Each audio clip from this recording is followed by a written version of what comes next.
Hi, I'm Dr. John Gartner, And I'm Dr. Harry Segal. and this is Shrinking Trump. Welcome to the show, folks. As you may know, every week, John and I get together and talk about the week in politics, focusing on, Donald Trump, whose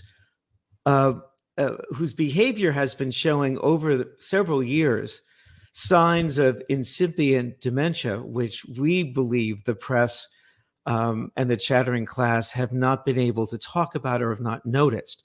And so part of our goal has been to educate the public to think more clinically, that is, to be able to be more nuanced in the understanding and perception of Donald Trump as a candidate and as a former president.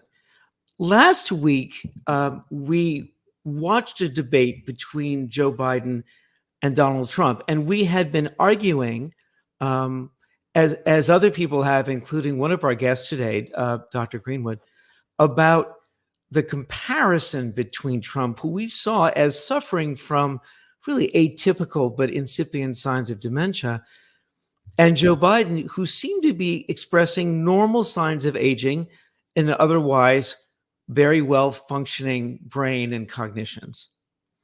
Last week, I described the debate as a kind of trauma, in the sense that a trauma is when the reality that we come to rely on is suddenly overturned.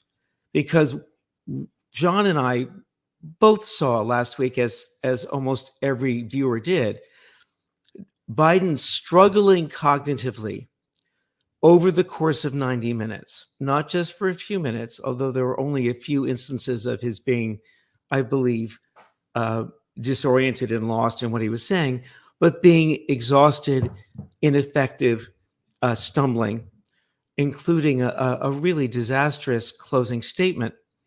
Many of our viewers were angry with us for not defending Biden in their comments.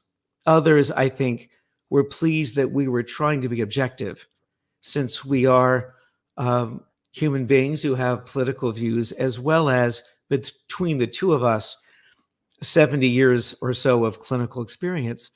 And so now it's been a week.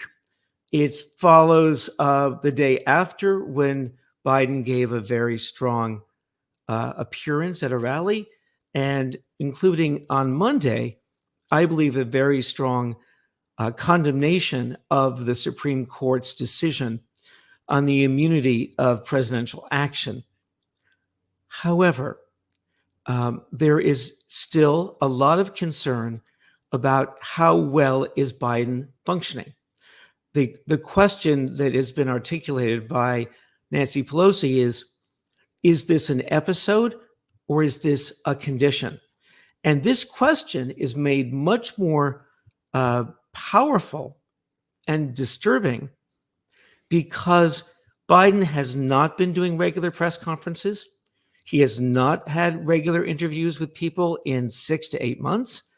And so we're left with this terrible, prolonged debate experience, 2 brief presentations where he was much better. And the country and the rest of us are wondering, what is Biden's condition? What accounts for what happened last Thursday? Was it simply exhaustion, et cetera? Or was it a cognitive decline that we're now being allowed to see by that debate? I don't have the answer. I think it's very important for us to ask the questions. And that's at least where it's left me today. John, what are your thoughts about this week? Well, I think about this on 2 tracks. I think about it politically and I think about it medically. Obviously, they're very closely related, but they're different. Politically, I think the debate was more impactful than the reality might be, but that might not matter. In other words, it made him look so decrepit. And as you say, people were already developing the fantasy or the idea in the absence of information that the rumor mill was that he really wasn't functioning, blah, blah, blah, even though he seemed to be doing the job very well and did do the job very well. So I think, first of all, the Biden team has made a big mistake by keeping him so isolated during these 4 years. We needed to get to know Uncle Joe. Okay. We needed to make him a character in our life. We needed to be comforted by him, feel soothed by him, feel like we have had a beer with him. So I think on a political level, they hid him. And then the one day that, and we're going to have a sequence later when we talk about how they misprepared him. So I'm not going to get into that right now because we're going to have a whole section on that. And but from a medical point of view, there's at least 8 possible variables going on here. And so it's actually quite a complex differential diagnosis. We're going to hear from Dr. Elizabeth Landsverk later, who is a geriatrician and a specialist in dementia, who's utterly certain this was not a sign of dementia and has her own thoughts about what might have been causing some of his poor performance. We certainly know that Biden has shown signs of aging and that he is actually old. And we had Vince Greenwood, who we have back today, who had looked at speeches that Biden had made and looked at speeches that Trump had made and evaluated them on signs of normal aging, such as being quiet, being, raspy voice, coughing, the things that actually looked really bad. Some of the things that looked really bad on the debate stage. And those are signs of aging. And Biden indeed was high on those. But signs of dementia, like tangential thought or phonemic or semantic paraphasias, or becoming disoriented, or confabulation, or memory impairment where you're confusing people, not names. Trump was high on those. And we've been following this. One of the things that you've said, Harry, about building a model is we need to follow data over time. Yes. So in following data over time with Trump, Vince Greenwood was able to do a whole systematic study. He had enough data to do that. And of course, we've got reams and reams of data of Trump's behavior. Part of the problem with Biden is it's been more of a black box. We haven't gotten as much data. So it either leaves you to assume the worst, or it puts him now in a position where he has to prove the best. We have to see him functioning now in order for the country to be reassured. Well, in that light, I would just like to play the clip that you were talking about of Biden reacting to the Supreme Court decision. Yeah. The presidency is the most powerful office in the world. It's an office that not only tests your judgment, perhaps even more importantly, it's an office that can test your character. Because you not only face moments when you need the courage to exercise the full power of the presidency, you also face moments where you need the wisdom to respect the limits of the power of the office of the presidency. This nation was founded on the principle that there are no kings in America. Each of us is equal before the law. No one is above the law, not even the President of the United States. With today's Supreme Court decision on presidential immunity, that fundamentally changed. For all practical purposes, today's decision almost certainly means that there are virtually no limits on what a president can do. This is a fundamentally new principle, and it's a dangerous precedent, because the power of the office will no longer be constrained by the law, even including the Supreme Court of the United States. The only limits will be self-imposed by the president alone. This decision today has continued the court's attack in recent years on a wide range of long-established legal principles in our nation, from gutting voting rights and civil rights, to taking away a woman's right to choose, to today's decision that undermines the rule of law of this nation. Now that's what a president of the United States looks like. Yeah, no, I think it was very strong. I think, and I'm not saying this in a snarky way, either he got a tan over the past weekend or they did some makeup, because part of fighting the appearance of looking elderly is combating the gray skin that he seemed to show on the debate stage. And you can see that he was looking very sharp as far as his skin color, the way his hair was done, his bearing. And I think that he's clearly making an effort to show us his strength. And when I made this introduction, I just want to emphasize something. 2 things. First of all, I completely agree with John that we don't know if this was an episode on Thursday or a condition. But if it is sort of a condition, as with Trump, with many people who are aging or have issues of cognitive decline, it's often intermittent. I've been saying that about Trump since we began this show.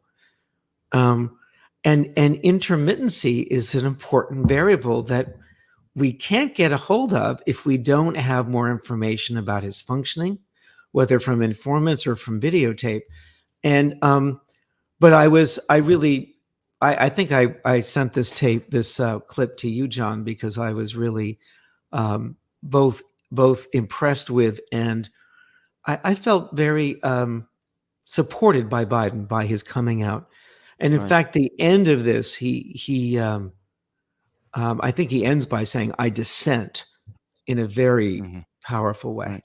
Right. I'm going to suggest a third option, what Buddha called the middle way, which is we're not trying to figure out, like, does he or doesn't he? Was this a one-off or is this a condition? I would like to suggest there's a middle way. Now, I'm not saying politically the American people are capable of understanding this level of nuance, so it may be political suicide under any circumstances. But I think the reality, which is what we're trying to get at, is as someone who is aging, I know with my good looks and my youthful appearance, you don't realize that I'm aging, but I'm really falling apart on the inside. I'm 66. I have diabetes. I've got all kinds of conditions. Okay. So the thing is that one of the things I've noticed is that I'm cognitively declining. Okay. I missed an appointment with a patient today. Thank God he texted me. Okay. I forgot. I didn't write it down. Okay. I walk upstairs. I don't remember why I went there. And then I'll come back a second time and I still won't remember why I went there. Okay. I mess up people's names. I fall asleep in public places. Okay. Now, all of this is not meant to be a confession, because now I'm going to tell you, and I think I'm still pretty hot shit. Okay. I'm a good psychologist. I'm a smart guy. I'm a good podcaster. But Earth to John is one of my wife's favorite expressions, because I do stare off into space. I'm saying all this to say that it looked so terrible, right? And it had such terrible impact. The truth might not even matter. But if we're looking at the truth, I think we also have to understand how someone can be aging, but also be competent. Okay. And so that's a very nuanced assessment to make, or even could be having some cognitive decline. I'm not ruling that out. There's a couple of places in the speech that we're going to, zero in on. But let's look, Chip, at the clip of Trump. It's very brief, but just after seeing that presidential clip of Biden. We want a landslide and remember this term, too big to rig. We want a... Okay, he won a landslide. Okay, I just want to point out that even though he's getting away with it, okay, the symptoms we're seeing in Trump are worse, are more constant. Biden may have not been able to complete his sentence properly. He never thought that Obama was president. At no point during that debate did he think that Obama was president. Agreed. Getting disoriented to that level. He doesn't think that the fictional characters are alive. Okay. He's not making up quotes from Ulysses S. Grant. Okay. He's not taking nonsense about sharks and batteries. He's not recognizing people he's seen for years. Okay. Wait, I want to interrupt you, John, for a moment, because I want to point out something before people, they just saw the clip. Note how Trump recovered. We want a landslide and remember this term, too big to rig. We want to... See, when he goes, and remember this term. So Trump knows how to recover yes. from a phonemic paraphasia, from his getting disorganized. Right. Biden was not able to do that in the debate.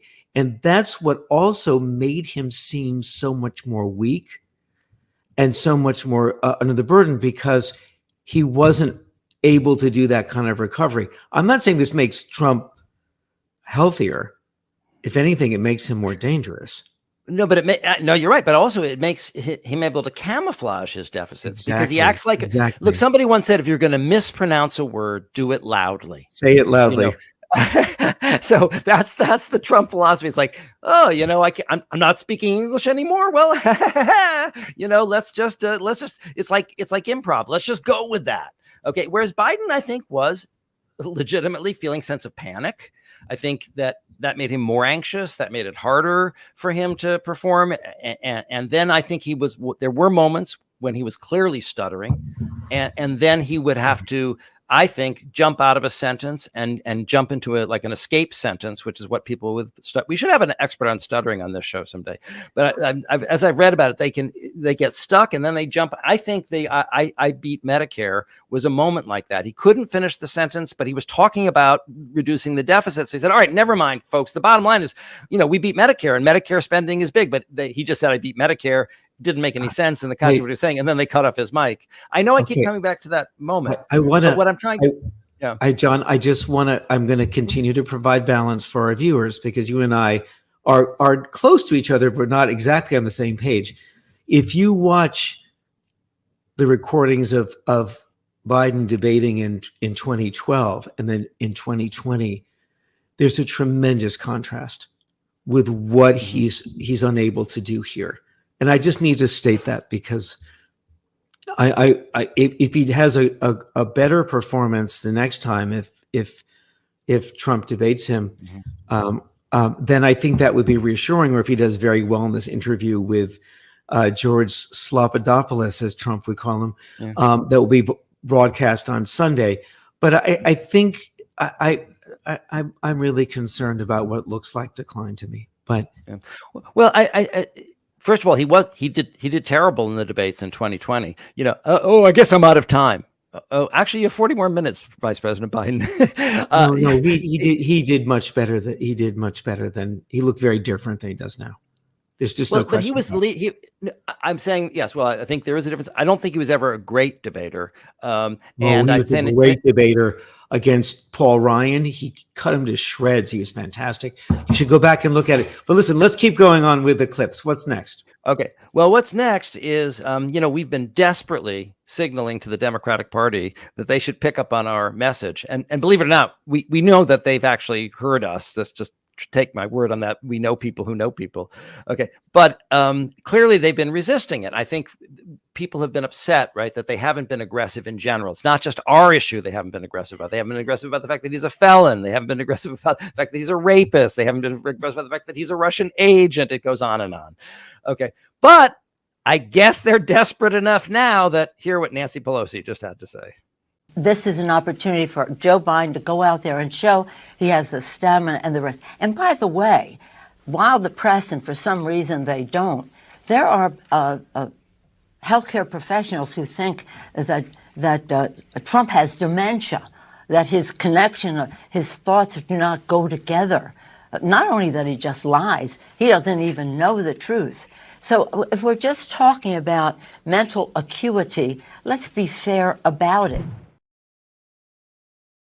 Well, we got the message out. Well, there are other people besides us making this argument, but it would be nice Not to know that many. it'd be nice to know that we're having an impact in any case. Yeah, look. At least let us just think that. Okay, just let us give us that. And Nancy Pelosi, you're welcome to come on the show anytime. Yeah, that's right. Nancy Pelosi is welcome to come on the show anytime. All right. Well, listen.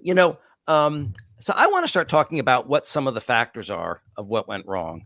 And I think 50% of the variance, that's a term we use in psychology, how much of an effect can we attribute to different variables when there's multiple variables in the equation? Okay. I think, I'm making up the number 50%, obviously, but I think a large portion of the variance is accounted for by the utter incompetence of Joe Biden's political team, the criminally negligent badness of their work. It's okay to be bad at your job. It isn't okay to be bad at your job when the free world depends on you doing your job correctly. Okay. So while there is this discussion about whether Joe Biden should resign, should step down, I'll tell you who should step down today. Ron Klain. Ron, your family misses you. And I think it's time for you to start spending more time with them. Okay. And this is not just my opinion. It's also the opinion of the Biden family. Biden's family privately criticizes top advisors and pushes for their ouster at Camp David meeting. Members of Joe Biden's family privately trashed his top campaign advisors at Camp David this weekend, blaming them for the president's flop in Thursday's debate and urging Biden to fire or demote people in his political high command.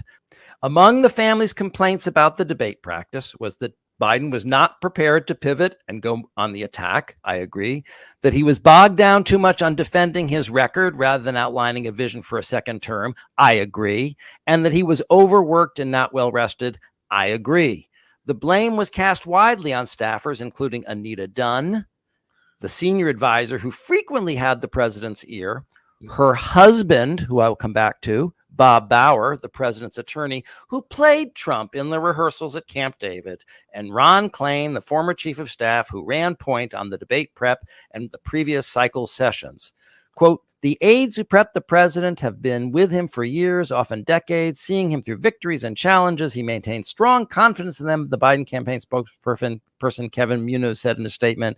A senior Biden aide also pushed back, saying it was not true that frustration was directed at Dunn, Bauer, and Klain. Okay, it's obviously true, okay? And it's obviously deserved.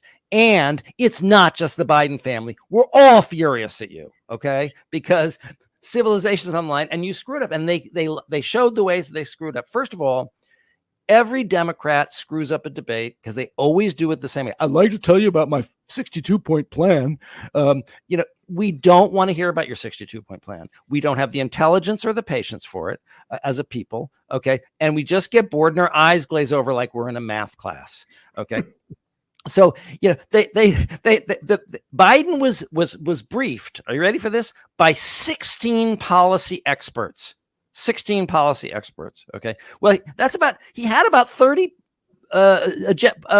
policy items, the 1, 2, 3. First of all, the 1, 2, 3 thing is terrible, but it's the standard trap for a sitting president in general and for Democrats in particular. Let me tell you about all my policy accomplishments and let me give you the facts and the figures.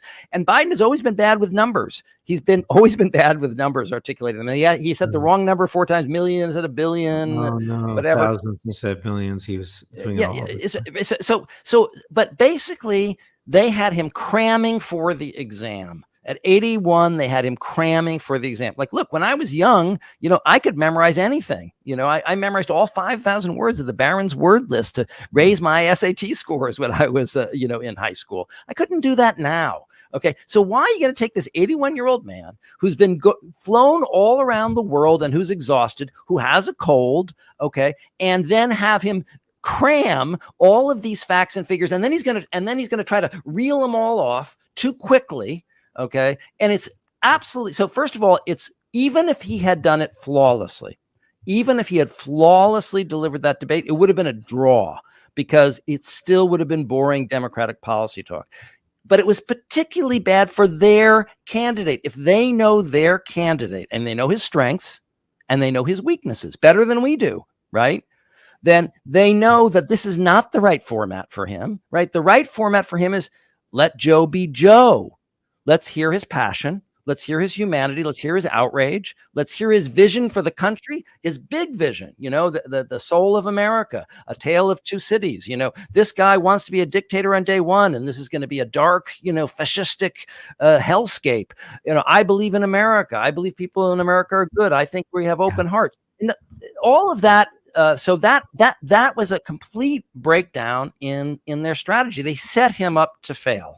And so I'm not saying there aren't other issues to look at, but look at what Trump is doing with his deficits, right? They're putting him in situations that highlight his strengths and don't display any of his deficits. So he does plenty of interviews, but only with the Fox B team and Newsmax, who were basically kind of like, kissing his butt, and that gets him happy. And then he gets a little charming, and then they edit it to take out all the bad parts. And then he does his rallies where he's engaging with people, but he's in places that show him at his best. Why then wouldn't they organize Biden's schedule and Biden's debate prep to show him at his best? I hear you, John, and I think all these things have to be examined, and certainly the debate prep. There is a possibility, and I hate to bring this up, which is, what if he forgot a lot of what they prepped him for? What if there was a 2-minute closing segment?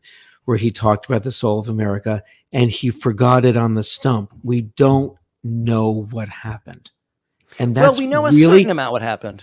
We know a We certain amount don't. happened because, well, he seemed to get 85% of the memorized material correct. So I think we can infer from the 85% what the other 15% more or less might have looked like. but John, he repeated a lot of the material in the course of the debate. He wasn't flexible. And at the end, there wasn't a closing statement. All I'm saying is, if we could just The know closing how statement about insulin prices. But my point is, what if they had written with him a closing statement that he then forgot when he was on the stump? We don't know the relationship between the debate prep and his performance. Now, what you're saying is very important and needs to be looked at. And one day the history of this will be written. But right now, you are bringing up very important variables, and we're going to find out if they're true. Right. And also, I just want to point out, this is complete speculation, what you just said. This is your fantasy that they gave so him is this great yours. speech. So is yours. So Well, is not yours, exactly, Harry, because I have data, because I have the 90 minutes of the debate where he said number one, number two, number three. He did always that says every that. line. He says that all the time. He's been saying number one, that's number not a two big forever. vision. That's not a big vision. And so what I'm saying is they clearly chocked his head full of meaningless facts. Okay. And so just to say and that's what they did for every answer. He didn't, in every question, it all went down to number one, number two, number three. It wasn't a big vision on any of the answers. You're fantasy, imagining they gave him that. Your fantasy that they chocked his head full of these numbers and that's all he could remember is as much a fantasy as my idea that maybe he had better debate prep and couldn't remember it. We don't know. And that's what we're waiting to find out. Please, let's go ahead. I don't want to argue with you on the air. We're good. Well, the other thing I want to talk about is Bob Bauer.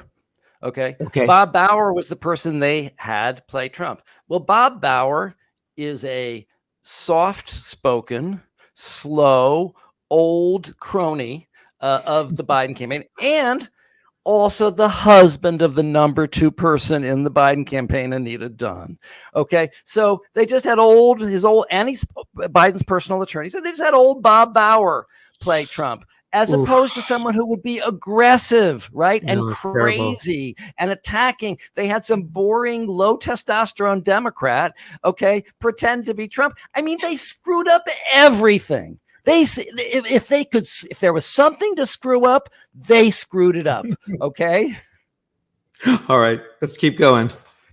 All right. Well, one of the things that occurred to me, occurred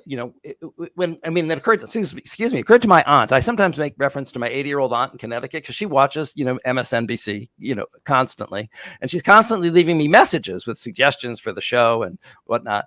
And so she said, I think he was poisoned. I think the Russians poisoned him.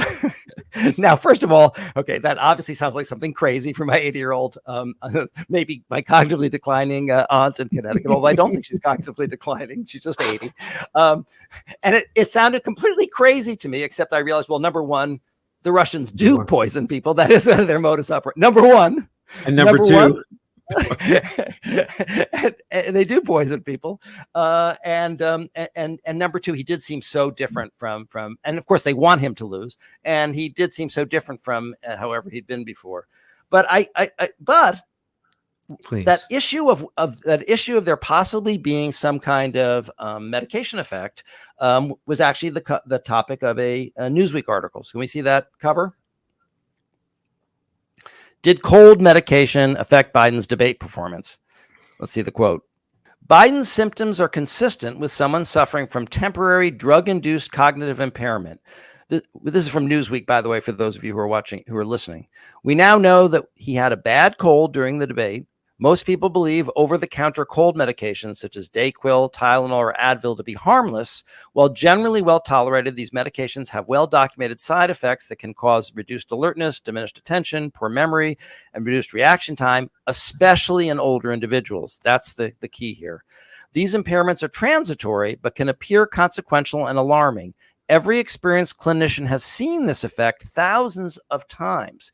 If anti-cold medications were combined with anti-anxiety drugs or alcohol, the risks would increase even more. I should add, by the way, the co-author of this paper was a medical doctor in Newsweek. And we happen to be very lucky to have Dr. Elizabeth Landsverk with us. She is a geriatrician, excuse me, and I'm gonna look down now to read her credits. I'm not having a Biden moment. Dr. Elizabeth Landsverk is a geriatrician. She's author of Living in the Moment, a guide for the difficult part of dementia care. She's the founder of Dr. Liz Geriatrics, an online training, education, telemedicine, and support for care of elders and people with dementia. She has been an assistant professor of medicine at the University of California, San Francisco, a consultant for the San Francisco Elder Abuse Forensic Center, and frequently performs capacity assessments for elders. Dr. Landsverk, thank you for joining us. Thank you. You actually reached out to me. You and I have talked before, but you reached out to me saying that you had the theory that cold medicine might have explained his being so different from what we've seen before. I'd like to ask you to say more about that and what made you think that. Well, thank you for letting me share, my, 20 plus years of experience working with elders and, working with elders and the effects of medications on elders is pretty much, what I've focused on all this time. What I would say is listening to that article, it's not specifically Dayquil, but NyQuil. It's not Tylenol, it's not Ativan. It's the anticholinergics that can make someone, who is otherwise functioning well, just really fuzzy and not being able to complete sentences. And when I looked at his debate performance, at first I was like, he's really having a tough time. But then the next day, for him to do that rally and be sharp and be on key and have everything at his fingertips, that said to me that is not dementia. So even if it's not a dementia condition, because if someone has dementia, they can't get back up to that higher level of functioning. So to me, it says that is a medication-induced situation, and I see this all the time. I mean, I was working on catching up with my patients, and one of them who they've been giving Imodium to for months because she had diarrhea is now constipated, and they want to give her a laxative. I'm like, whoa, we need to make sure that we get rid of the medications that cause the problem first. And this is something that happens a lot to elders. It could be something as simple as if he didn't want to have the risk of having to urinate within 90 minutes, giving him a bladder pill, which is very anticholinergic. The list is very long. It's on my website, drlizgeriatrics.com. And I've got a whole chapter about the effects of medications on cognition in my book, Living in the Moment.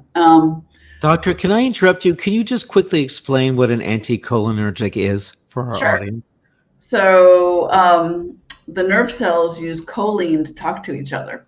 And donepezil or Aricept is an anticholinesterase inhibitor, so that makes more choline. And so for about 30 or 40% of people who take it, it increases their cognitive functioning. Anticholinergic medications block the communication between the nerve cells, and they can make someone who's older, basically, someone can take Benadryl in their 40s or 50s and they might just get kind of sleepy. But when you're 80, it can make you confused and often I get called in because someone's agitated. So from my perspective, there is not a medical situation that can go from so debilitated that you're not finishing your sentences one day to, back on track and you've got your stump speech going the next day. That's, altered mental status, and that's usually from the medication or, sometimes it could be an infection, but, that an infection wouldn't change that quickly. So what you're saying is this could be very different from his normal level of functioning. People are now asking these questions. What should we be looking at going forward? What clinical signs and symptoms should we be weighing, as opposed to ones maybe we shouldn't be weighing? I guess these two separate questions. Which ones should we be paying attention to and really on alert for, and which ones could sort of be false alarms in terms of just signs of aging that aren't really as momentous or serious? Well, as I said, if he couldn't finish his sentences and couldn't kind of conceptualize what he wanted to say as well, although during the debate, he got out his words, he got out his concepts, but they weren't very forceful. And at times he was meandering. So if he is giving his speech or he's speaking to people, does he stay on target? Does he keep things moving along? And, responding to the Supreme Court, and in North Carolina, he did. Mm-hmm. Right.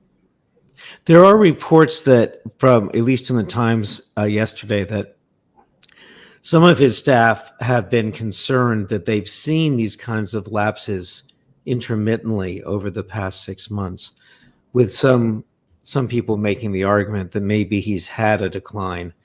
Of course, those kinds of observations are not something that we can actually look at or think about because we don't know what they are.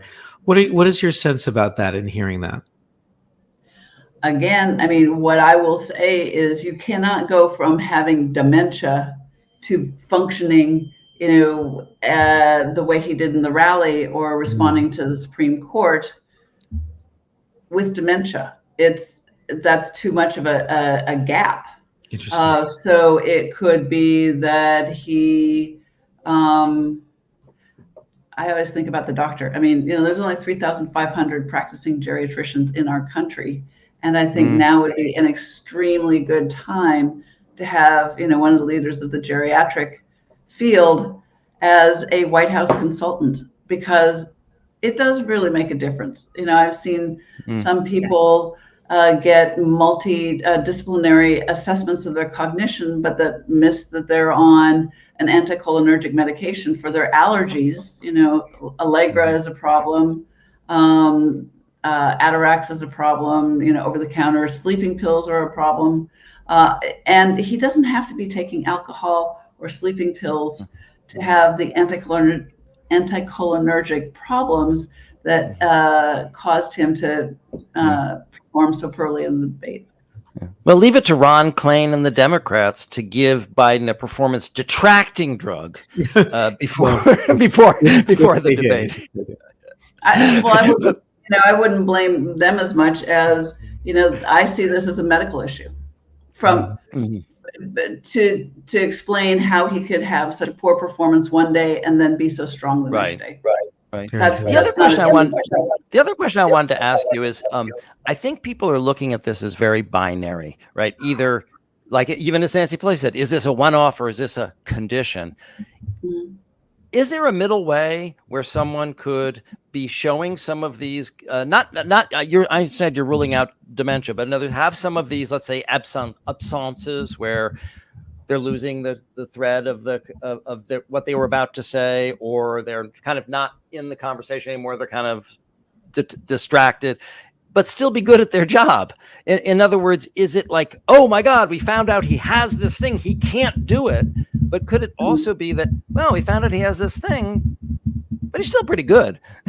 he just has to take a nap. We can't work him 20 hours a day because he's 81. Is that a plausible scenario in your mind? That's not something that, we really get asked. We ask, does someone have capacity for their finances? Do they have, capacity to take care of their medical issues? And it comes down a lot to function.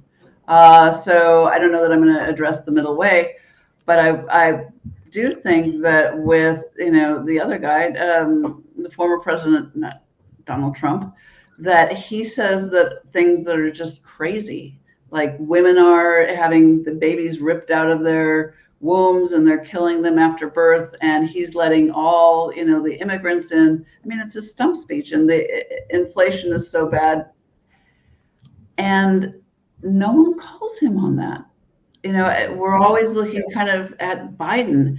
And this is also someone who we've seen the way he organized the top secret documents that he took and would not give back at the same time that he was presiding over, many of our intelligence sources overseas being killed. It all needs to be in context. So Biden has been doing a bang up job. In fact, going to the Middle East and traveling nonstop, and that can be exhausting, but he's been effective. So I look at the function of how is someone functioning. I think so when one question of is, can someone have dementia but do something really well?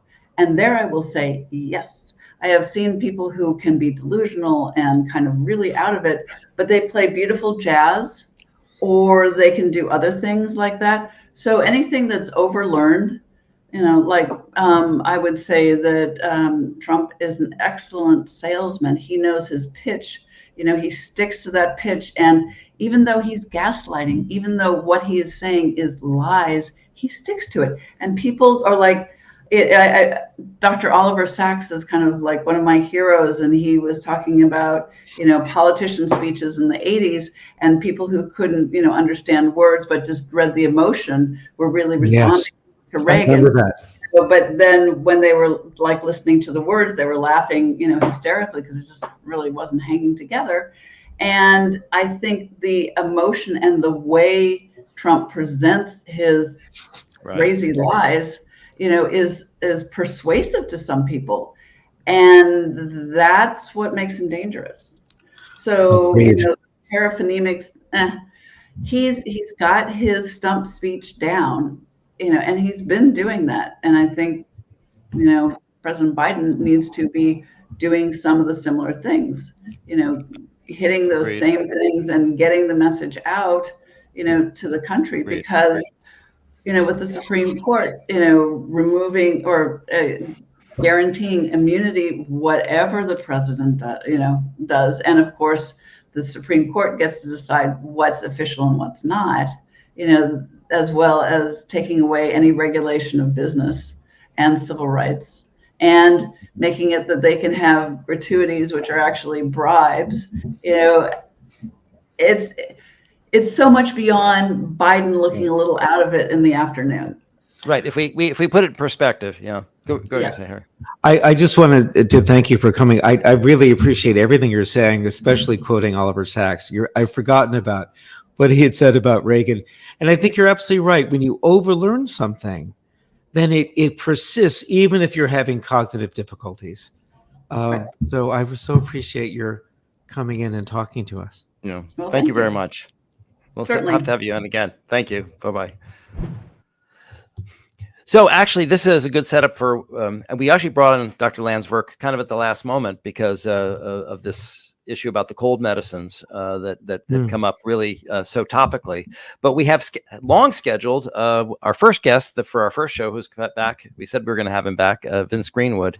And actually, I think it's very continuous with this conversation, right? Because she was really trying to talk about the relative psychiatric risks, right, of these two candidates. And in some ways, being so preoccupied with this moment that threw us all for a loop, we really can lose track of how dangerous and crazy and lying Trump was.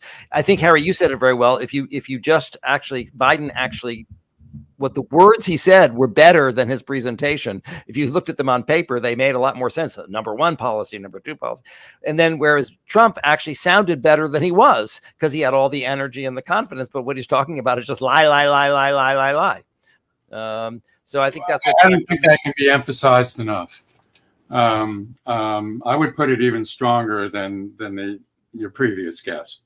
You two guys know, and I know, that this is a pathology. The enormity of the lies, the frequency, and the casualness is not just something to be criticized, is not just something to pass judgment on.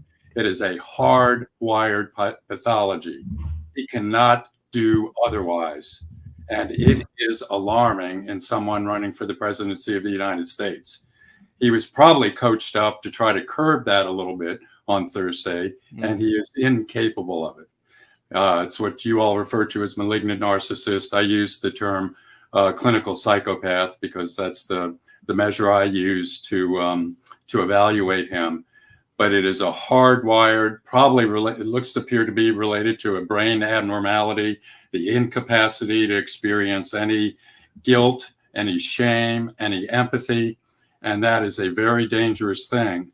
And Harry, you mentioned, like, they try to protect Trump. They try to put him in situations where he won't fail. You cannot hide this. And it was on display. It's not the thing that people focused on. Obviously, they focused on Biden's poor performance. But in terms of perhaps the most consequential pattern of behavior in that debate, the enormity and the casualness and what that implies if he returns to the Oval Office. But Vince, I just want to say that first of all, I completely agree with you, but also I wanted to point out, we tried to talk about this last week, although we were so stunned by Biden's performance. Yeah. Is that the lies they didn't become disorganized, but they became very strange. Like he went from denying that he ever said suckers and losers to General Kelly, who was quoted in the Atlantic. He said that magazine was considered raw, discredited. 10 minutes later, he accused Biden of saying it, that Biden created the lie, which is insane. He did that. Then he went on to say that Biden was the pathological liar. Then he went on to say that in the end, I think he became less and less organized. So finally, at the end, any question went to, like, what about the opioid endemic in our country? And he said it's the 19 million immigrants coming across the border. They're killing everyone. They're killing the country. So they became less and less contained. The lying became taking anything and turning it into this kind of fascist screed.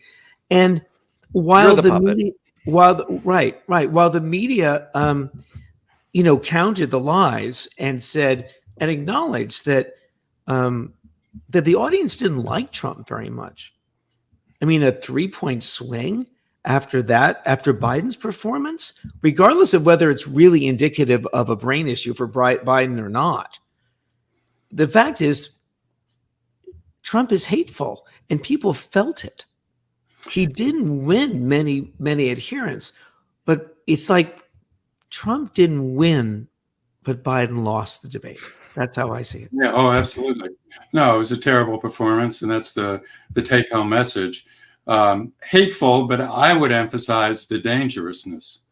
Oh, yes. Well, absolutely. I would emphasize that they go together. This malignant narcissist term, I appreciate you're saying, we're referring to malignant narcissism, but there's a lot of data behind the hair scale and the clinical psychopath it's the designation. Same creature. Same creature. The term malignant narcissism is almost an antique. It's almost a relic that we've resurrected because it's so relevant to today's society. Eric Fromm developed this term in the 1940s, to explain the psychology of Hitler, who tried to kill him, but who he fled from, And it was his attempt to explain the psychology of Hitler specifically, but also other dictators that would be of his type. So obviously narcissism, psychopathy, so we've covered those two. But the other two legs of the stool, and Kernberg writes about this too, are paranoia. So this whole sense that they were being invaded by immigrants, and and all these enemies, we have all these enemies of the people, right, that have to be exterminated, right, is the paranoia. Poisoning the blood.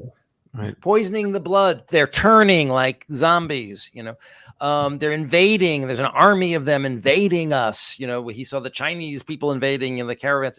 But in the sense that we're being invaded and we're being attacked by enemies. And and if you can get people on board with that, then they'll forgive anything. They'll forgive anything. It's like, remember those movies where again, I'm into these apocalyptic movies, and at some point, you realize look, this guy's a jerk. But the zombies are going to get you. So you're going to team up with this jerk and let him help you live, or are you going to be particular? You're not going to be particular. I think you were about to add another leg Yes, to the but I want to stool. add the fourth one. I want to add another leg because this is really the kicker. Go ahead. Sadism. Sadism. Thank you. I was just about to offer that to you. No, because you're talking about his hate. Okay. This is someone, the thing about a malignant narcissist that we can't understand because we're not sick enough. Okay. Is they revel in destruction. The destruction, it's like a pyromaniac. Okay. They get pleasure and excitement and joy and glee from harming people, from degrading people, from crushing people, and just from blowing stuff up.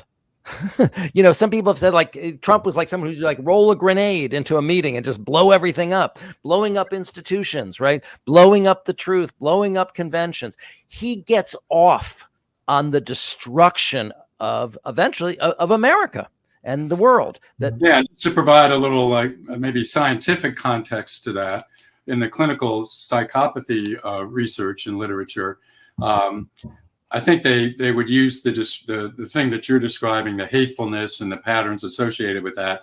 That kind of comes under their heading of drive to dominate, and that is also a hardwired, innate part of the psychopath. They probably are born that way. You see it, and you can see it in the biographies of Trump when he was a kid and a teenager. Psychopaths are unable to love, sadly. They are unable to empathize, but they are not detached. They are totally in the game of status and winning. So everything is about winning, and they are frantic about the loss of status, and they will wreak vengeance to prevent that, and wreak vengeance on anyone that threatens that. And Harry, you mentioned he became kind of more disorganized, and his lies seemed more disorganized as the debate went on. And he can't help but be triggered. Biden or anyone that says anything that threatens his status, he is like a puppet on a string. He has got to trash that. He has got to belittle that, and he will make up the most ridiculous lie to counter it, and he can't help it. I want to just add one nuance to yours and John's idea about sadism. John, you're talking about it as the wish to destroy. I want to add taking pleasure in making somebody else feel debased. Yeah. Yes, absolutely. Trump takes pleasure in saying vicious things about people, the nicknames, the taunting. He does it. He used to do it to Mike Pence when he was vice president. He used to make fun of him for being Christian. I mean, this is something that Trump does in his personal life. It's taking pleasure in diminishing somebody else. Yeah. Yeah. It's not enough to win, right? Yeah. You have to humiliate and disfigure and castrate and humiliate the person you're winning over. It's not like good match, It's more like now I beat you. Now let me rip your heart out and eat it in front of your family. It's being a sore winner, and being a sore winner. That's right. And that's why he's so competitive and always putting down any other president, living or dead. Yeah. No, the overwhelming drives. You got to be number one. You got to win every moment. It's hardwired, it's immutable, and it's going to govern. It governs, his debate performance. It's going to govern his behavior if he gets back into the Oval Office, and it's beyond accommodation. I'm afraid. Now, unfortunately, what we've learned from people like Drew Weston is that being dominant in a debate is the most important factor in winning a debate. As Karl Rove said, if you really want to know who won the debate, turn the sound off and just see who looks more. Okay. And unfortunately, our brains work at that very primitive level. And so for Biden to look so cognitively weak while Trump is going, can we looks bad for our side. Vince, I just wanted to ask you to comment on your sense of Biden's performance, since we've been on Trump's. But what do you think of this? Was this concerning to you? Very concerning. Not to be your therapist, Harry. I really appreciated you guys acknowledging the fear and the trauma that you guys went through. I had a very, very upsetting reaction to watching the debate, and I think millions of people did. But when I reflect on my anxiety, it wasn't like the scales dropped from my eyes and now I see Biden as, oh my goodness, he's in serious cognitive decline, or maybe he really does have dementia.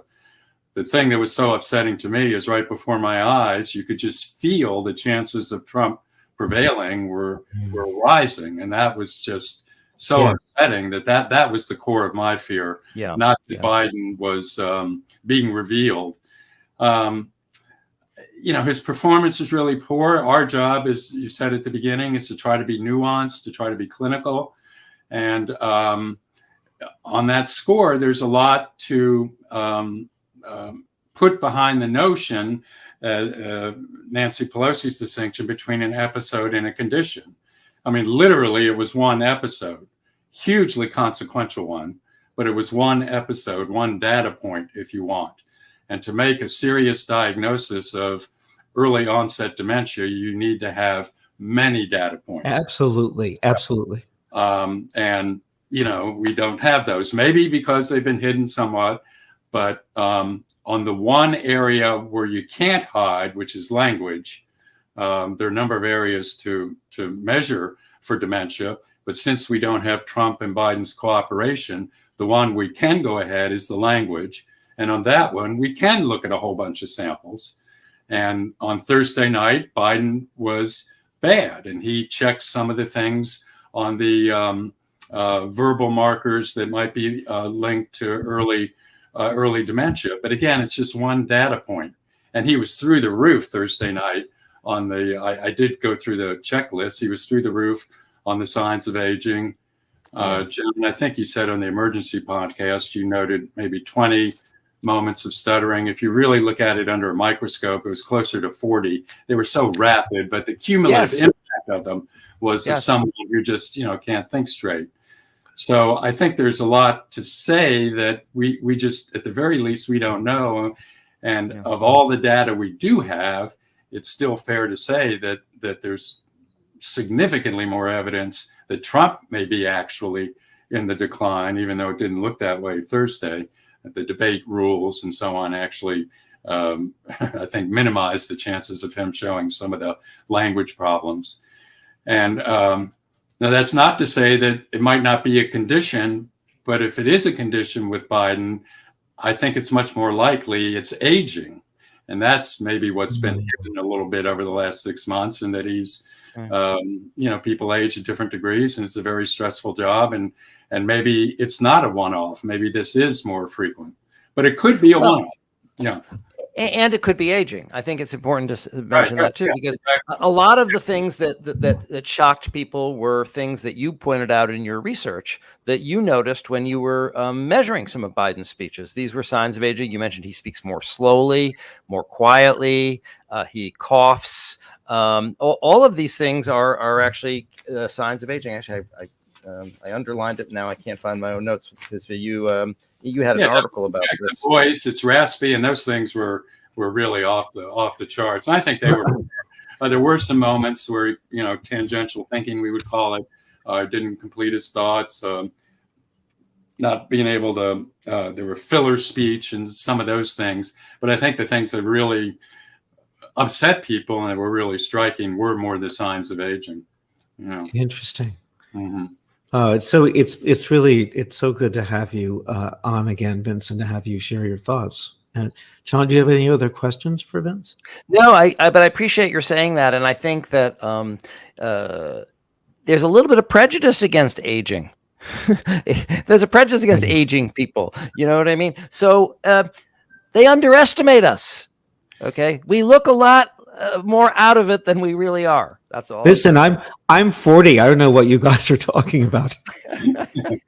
Well, and just one final, again, academic psychology point probably takes us back to graduate school. We know there are two basic kinds of intelligence, what in the field we call crystallized intelligence and fluid intelligence. Mm-hmm. Crystallized is things we've learned, our vocabulary, our emotional intelligence. Fluid intelligence is absorbing new information, like prepping for a debate, processing speed, and fluid intelligence definitely goes down with age. Crystallized intelligence doesn't. So it very well may be in this format. It was much more, fluid intelligence was much more on display, and it very well may be in the more important area for the actual functioning of the presidency, crystallized intelligence. There may not be any significant decline. And that's what most of the informant reports, the insider accounts, people reporting, even in the last few years, kind of say that, he's on his game. He goes through all the briefing papers, he runs the meetings, he's on top of things. So it's not we'd like to have even better data, but that's not meaningless data. No, not at all. Excellent. Thank you so much for that perspective. Thanks again, Vince. So great to have you. Yeah. Thank you guys so much. Thanks again. Bye-bye. Well, Harry, we're up to the shrink wrap section of the show. I'm not sure we're going to agree on what we learned today, but what did we learn today? I don't know. I think we might. I was making a joke. I'm definitely not 40. That's okay. Everybody knew it was a joke, Harry. Oh, really? But thanks for explaining it. I'm gonna have to keep working on my notes. That's okay. That's all right. What did we learn today? I'm going to say a few things about what I think we learned. First of all, we had views from two clinicians who had, I think, very interesting ideas about what might account for Biden's poor performance last week, and which I think was more than just poor, but was very alarming. And second, I think we also learned that